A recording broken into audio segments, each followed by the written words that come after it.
Price Lord. ஒரே ஒரு வசனத்தை கூட காண்பித்து கொடுக்கிறேன். 1 சாமுவேல் 26வது அதிகாரம் 25வது வசனம். நீ ஆசீர்வதிக்கப்பட்டவன், நீ பெரிய காரியங்களை செய்வாய். இன்னைக்கு ஆண்டவர் நம்மளை பார்த்து சொல்றாருங்க, மகனி மகளே, நீங்க எல்லாருமே ஆசீர்வதிக்கப்பட்ட பிள்ளைங்க. ஏசப்பாவுடைய ஆசீர்வாதத்தை பெற்றுக்கொண்ட பிள்ளைங்க தான் நம்ம எல்லாருமே. நம்ம பெரிய பெரிய காரியங்களை நம்ம வாழ்க்கையில் நம்ம செய்ய போறோம்னு சொல்லி இன்னைக்கு ஆண்டவர் உங்களை பார்த்தாங்க சொல்றாரு.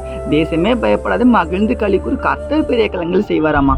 ஆண்டவர் பெரிய பெரிய காரியங்களை நம்ம வாழ்க்கையில் செய்ய போறாரு. நம்மளும் பெரிய பெரிய காரியங்களை செய்ய போறோம். அது எப்போ செய்வோம் அப்படின்னு பார்த்தீங்கன்னா, ஏசப்பாவுக்கு கீழ்ப்படிந்து ஒரு வாழ்க்கை வாழ்ற பிள்ளைகளா நீங்க இருக்கும்போது நீங்க இருக்கீங்க.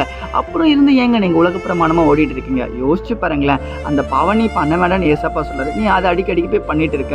அப்படி நீ லைஃப்ல நீ எப்படி முன்னேறுவ? தோத்துட்டு தானே இருப்பேன். இன்னைக்கு ஆண்டவர் உங்களை பார்த்து தான் சொல்றாரு, உன் பாவங்கள் எல்லாம் விட்டு மனம் திரும்பத்துக்கு நீ தயாரா இருக்கிய மகனி மகளே, அப்ப கண்டிப்பா நீ முன்னேற்றத்தை அடைவ. உன் தொழில் முன்னேற மாட்டேன்னு நீ கவலைப்பட்டு இருக்க. உன் ஹஸ்பண்டுக்கும் உனக்கும் பிரச்சனை இருக்குன்னு கவலைப்பட்டு இருக்க. நீ நிறைய காரியத்தை எதிர்பார்க்குற, அது நடக்க மாட்டேங்குது. ஆனா எல்லாமே மாறப்போகுது.